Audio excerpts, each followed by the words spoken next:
I'm trying to play through all the No More Heroes games because I never finished 2, and I think 3 looks like complete ass. Like I feel like they butchered the game's art style, and I have a feeling that the game itself is not going to be good, but it was on sale for like $10, so I want to go back and I mean, at least give it a try. I like the art direction of this game. Well, that's what I'm saying. Like, No More Heroes. So Suda51 is the director. He's made a lot of really cool and unique games. Him and Borderlands basically popularized the cell shading graphic style of like the late 2000s, maybe early 2000s. Jet Set Radio, I think, also did it as well. Yeah. Like, cell shading was so cool, and they don't even make it anymore. Yeah, and like I've noticed this too. Like Serious Sam is another. It's an arcade shooter, like kind of like Doom, where the entire goal is just to kill all the enemies.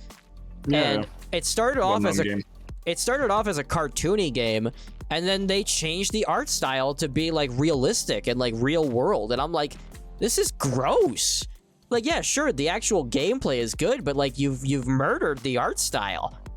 And they did the same thing with No More Heroes 3. I don't know what they were thinking. Hey, everybody associates Suda51 and his games with cell shading graphics. Let's make a third game in a franchise that people are rabid for, and let's just make it look like ass. Let's just make it not look like the other 2 games. I don't get this obsession with destroying something that people like. Yeah, those are weird decisions. Like, you hear all this stuff about, oh, they're making this game woke and they're making this movie woke, and it's like, yeah, sure, like some people overreact and some people underreact whenever they ruin a franchise like that. But like, this isn't even political. This isn't even it's just about like the graphic style. It's like, what did you do to the graphics? Why'd you do this? Yeah, I think like, for example, Wind Waker, when it was released, like Zelda Wind Waker, I think there was a lot of criticism about this. Like, this was like a downgrade from Majora's Mask and so on. I forgot that Wind Waker kind of had cel-shaded graphics.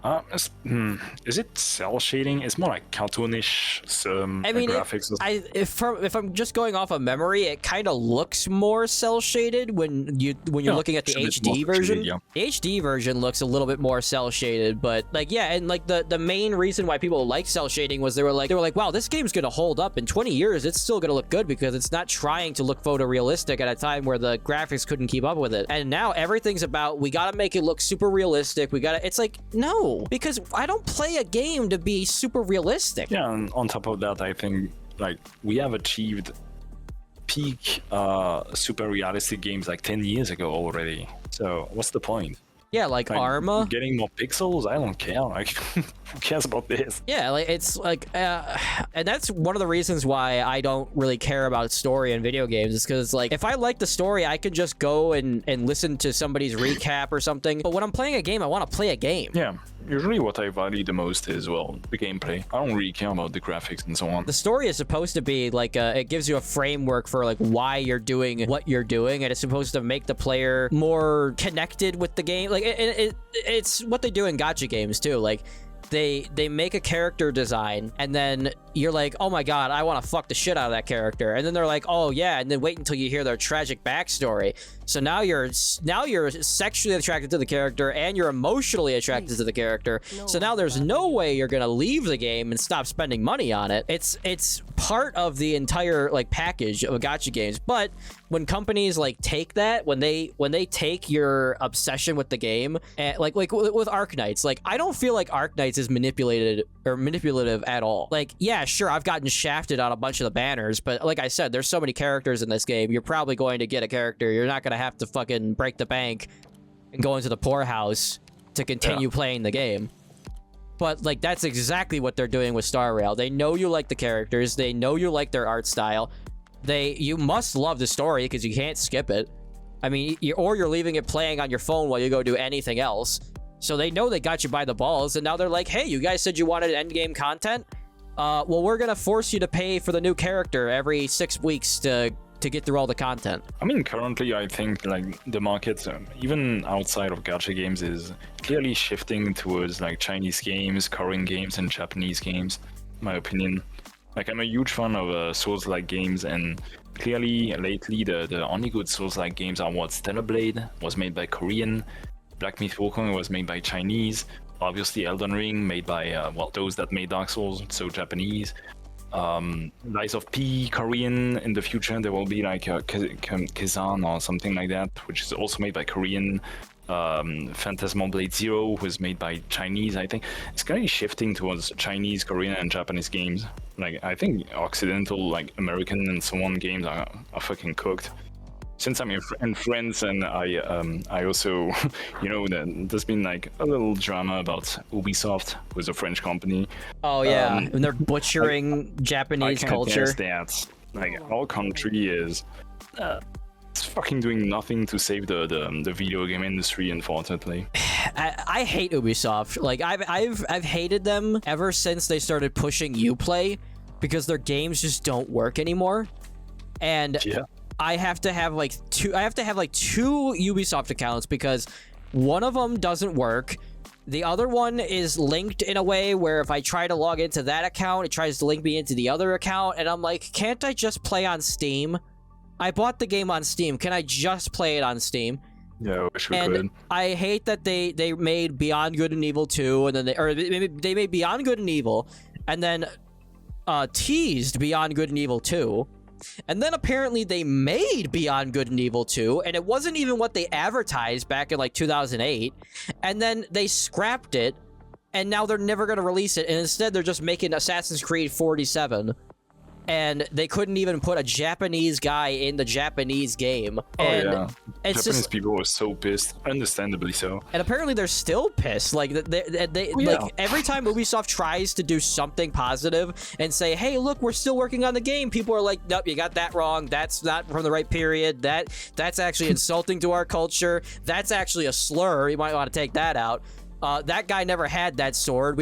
Why are you playing rap music just because there's a black guy on screen? Are you racist? Like, they can't get anything right. I think there was like another controversy about this game, like not even 24 hours ago. Yeah, that's the thing. Like, you can load up YouTube, and at any moment they'll be like, "Woke Ubisoft is blowing it again." Yeah, I don't know what they did in this company. I used to play like Rayman and so on. I was like so happy when I was a kid, and then That's they did the all other. of this. Yeah, fucking Rayman. And then I think this game came out after Rayman 3. Yeah, maybe? Rayman 3 was so good. Yeah, like it was. Oh man, like the hoodlums with the shotguns and everything. I was like, oh my god. Yeah. And then they basically gave up on this franchise as well. I think the only Rabbit game I bought was like the XCOM like with you know, Mario and stuff. There was a weird time where like ports were either an identical copy of themselves or they were a completely different game. I loved the Harry Potter games because I was like, oh my god, I literally, okay. I went into YouTube and typed in Harry Potter, and I got the chick who, I think that's Ginny. I got a picture of her in a bathing suit. Okay, I didn't even ask for this. How do your algorithms work? Listen, it's not my fault. And I've never heard of the this. PC version was completely different than the original, than the console version, which is really annoying because it's like if you grew up knowing one and then you try to track that copy down and play it, or you try to track the game down and play it, and then you find out that it's a completely different game. I mean, this is still kind of the case. Like when you boot up a game on PS5 and then when you boot up the same game on PC, but with like 1 billion mods installed, it's basically a different game. Yeah, that's why the next Elder Scrolls is just going to be a heavily modded version of Skyrim, and I'm just gonna hope nobody notices. I mean, after what the hell was it called? Not No Man's Sky. What was the last Bethesda game that they released? Wasn't it Fallout 76? No, No, yeah, I remember the space shooter, one. Yeah, I remember. It's so bad. That game was so bad. I can't even remember it, dude. I'm not even even kidding. Oh my god, what was it called? It was Sky something. That's Sky Forge. Oh, yeah, Starfield. Oh my god, dude, the game's 3 years old and you can't even remember the name. I've given up on Bethesda as well. Yeah, oh yeah, like I don't care, like Naughty Dog. I don't trust Naughty Dog to do anything. I don't trust Insomniac to do anything. When Insomniac announced that new Galactic game or whatever, and people were saying like, oh yeah, another woke game. It's about how would they describe it? Featuring a non-white female that's better than all the males. Another woke game. Okay.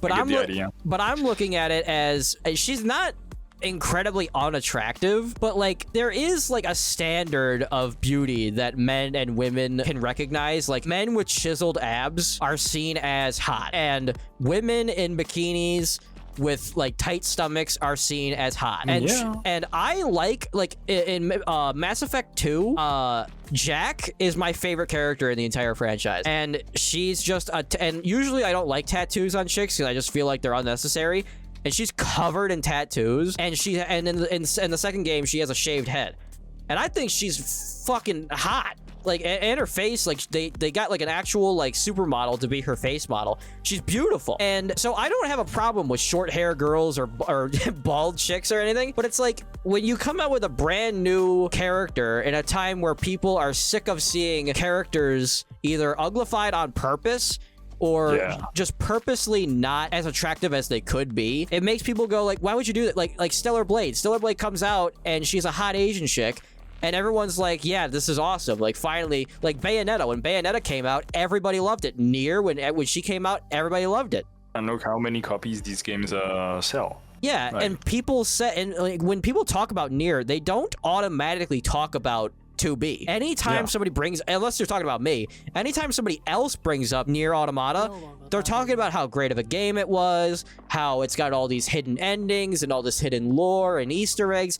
They rarely bring up the ass first. So that kind of goes to show that people want good games. They want good-looking games, and they want games that respect them. They don't want a game that comes out and it's just like, yeah, we're making a new game, and it's a female character, and she doesn't abide by all the beauty standards, and she's a kick-ass. It's like, we get it. We get it. Women can kick ass too. It's like when it's like people on Twitter that are like, racism is bad. It's like, yeah, you might as well say oxygen is good. We get it. We don't want to be lectured to. Also, it's a weird thing because you can make a woman badass and like beautiful too. Like Bayonetta is a good example. Yeah, and that's the other thing too. Like the same people saying that women need to be empowered and women need to have like agency in stories are the same people that when you make a character that's like a Black Widow where she uses her sexuality to get over on men, they say that's bad because you're objectifying the woman. It's like, so she's using her, and that's the other thing. It's the same thing with OnlyFans too. Like, yeah, you can't win. If you tell a chick that she should start an OnlyFans, that's bad because you're disrespecting her and you're seeing her as just a sex object. But if she starts an OnlyFans and you subscribe to it, well, then you're supporting sex work, and that's a good thing. But it's also not a good thing because you're abusing her and you're only seeing her as but she's making money off of it. It's like it makes no sense, and that's why like I don't even really think that it's like a woke thing anymore. It's like a lecturing thing. Like if somebody feels like, oh great, this is gonna be another like, I'm a piece of shit if I don't buy this game, I'm a piece of shit if I don't agree, and they don't even want to deal with it. Like, but it's also just the mindset that you go into, because like with Ratchet and Clank, I didn't really care that there was a female Lombax because I want to play as a female whenever I possibly can. And of course, I didn't pay attention to the story, but there were people that were saying like, oh, she's just there to make Ratchet look like an idiot and she's just trying to replace Ratchet. And I'm like, I didn't get that at all. But I also didn't pay attention to the story, so. I mean, it makes some opposites, extreme effects where now when you simply put like a woman in a video game, people will be wondering, is she here because, well, like the developers wanted to have like a woman or something, or is she here for a DEI or something? Now we are constantly like wondering ourselves, is it because of political reasons or is it like for genuine reasons? And that's a bad thing. I feel like this is a very bad thing. That was the entire reason why people were laughing at Ubisoft, because they're like, you put a Viking in the Viking game. You put a Native American in the Native American, like, American game. You know, like, you put an Italian in the Italian game. But you put an African American in a Japanese game. Like, it didn't make any sense. And then they were like, well, if you don't like it, you're racist. And people were like, and there it is. So the second you criticize it, you're called racist, and then people are like, well, then I'm not gonna play your game. If you're gonna, the first thing that you do is insult me and you want me to give you money. Yeah, it's ridiculous, because if tomorrow Ubisoft make a good Assassin's Creed game that takes place in Africa, I want them to have an African as the main character. I don't want them to have like a white person or anything. If you put and like there's like an what do you call it? An unverified rumor that Capcom can't remake Resident Evil 5 because they'll be seen as racist because you're shooting Africans in Africa as a giant buff white dude. That's the stupidest theory I've ever heard. But it's like, they're zombies. Like, if they're a zombie, you gotta put them down. And it's like, if it's a zombie dog, you put the zombie dog down. Zombie spiders, you put the zombie spider down.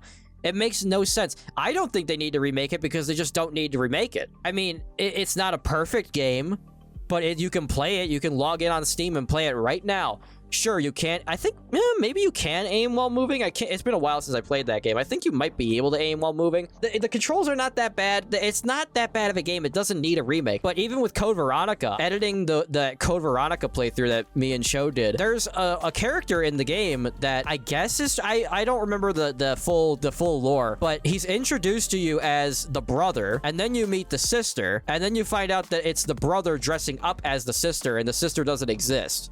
But I think the sister died at some point, and then he dresses up as the sister to keep her memory alive. And the moral of the story is that he's an insane guy, and he's evil because he's trying to kill you. Twitter will see it as, you're calling a transgender person evil, therefore this game is anti-trans, therefore we need to get rid of it, and anyone who likes it, anyone who played the original and defends the original needs to be put to death. We need to find them, we need to get them fired, we need to put them in the stocks and throw tomatoes at them. And it's like, that's even funnier because, well, we're talking about a game that was released in 2000. I think Code Veronica was released in 2000. And there weren't even all these debates about DEI, transgender in video games and so on at the time. So it's kind of anachronical. It doesn't make sense. This debate doesn't even make sense in the first place. Yeah, because nobody cared about that back then. Like, you didn't care. Nobody. You didn't care that you played as a black guy in San Andreas. You didn't care you didn't care that you played as a black guy in Vice City Stories, and that's probably because nobody played Vice City Stories anyway. But like, I didn't care when the main character was a female because I like females. I didn't care when the main character was a black guy because you were doing cool shit. It didn't matter. You were robbing banks and you didn't care. But now everything is through the lens of, wait a minute, are you going to insult me if I like this? Are you going to insult me if I don't like this? Are you trying to say that I'm a bad person if I want something other than this? And people don't want to deal with it. Yeah, that's why I usually don't go on like social media and stuff. Yeah, I'm fully. If anybody ever asked for advice, I would tell them, delete social media. It's the best thing that you can do for yourself, because like, unless you have a business and even then, it's just like, even if you have a business on Twitter, you're gonna have to answer, hey, who'd you vote for? You better have voted for my guy or I'm gonna track you down and shoot you in the head. Like, nobody wants to deal with that.